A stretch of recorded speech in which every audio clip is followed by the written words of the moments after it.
to safeguard the interests of the people, and to ensure the security of the homeland. We have regained all of Sir Damascus has returned. Do you understand the weight of this? From Damascus, the home of pride and faith, the Arab Muslims ruled half the globe. Syria has been present on the map of the world since the dawn of history, with Damascus at its heart, the oldest continuously inhabited capital in the world. Many nations and civilizations ruled over it, starting with the Arameans and Sumerians, through the Seleucids, Assyrians, Romans, and others, culminating in its golden era under Islamic rule during the Umayyad dynasty. During that period, Islamic influence expanded greatly. It stretched eastward to include Iran, India, Central Asia, and parts of China, and westward to North Africa, Andalusia, Spain, Portugal, and southern France. As time and events unfolded, the Umayyad state fell, giving way to the Abbasid, Ayyubid, Mamluk, and other dynasties, ultimately leading to Ottoman rule.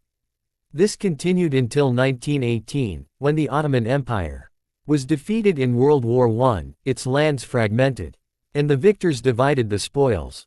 Syria and Lebanon were claimed by the French, marking the beginning of the French occupation of Syria and Lebanon.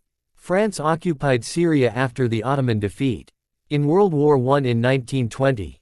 The French colonial administration implemented a policy of empowering minorities to weaken the majority. They promoted sectarianism and built an army based on sectarian foundations. France left Syria in 1946 after 26 years of the Syrian people's struggle against the occupiers. However, this sectarian-based army, created to empower minorities, became the foundation of the Syrian military after independence.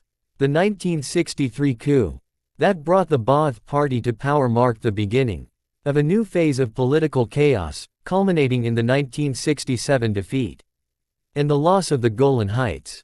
This was under the then Minister of Defense, Hafez al-Assad, who effectively surrendered the Golan and announced its fall before it had actually fallen, ordering his forces to withdraw from it. He was rewarded in 1970 by seizing power in Syria through a military coup. He adopted a sectarian approach in governing the state, favoring his Alawite sect and appointing its members to the highest positions in the military and government. He exploited the Ba'ath Party and its organizational structure to entrench his rule and ruthlessly suppressed all his opponents and critics. In 1971, he established the Defense Brigades, a special military force, to protect his regime under the command of his brother, the butcher Rifat al-Assad. This force later became the 4th Division in 1984, led by his son Mar. In 1980, the butcher Rifat carried out a massacre in Tadmor prison, claiming the lives of more than 1,000 Islamist detainees. In 1982, as the conflict with Islamists intensified, the butcher besieged the city of Hama, a stronghold of protests. He bombarded it with artillery and airstrikes, then invaded it on the ground with tanks, committing a massacre unprecedented in history. His brutal forces ravaged the city, killing, destroying, torturing, and committing atrocities.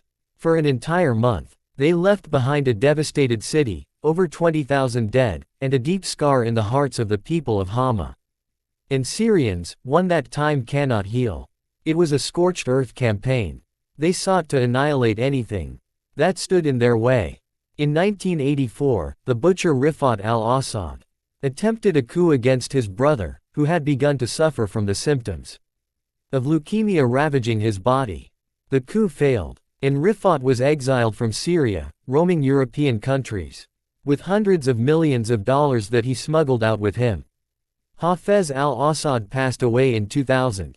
After a long struggle with leukemia, his son, Bashar, took over after the constitution was hastily amended in one parliamentary session to lower the minimum age requirement, allowing Bashar, who was younger than stipulated, to assume power.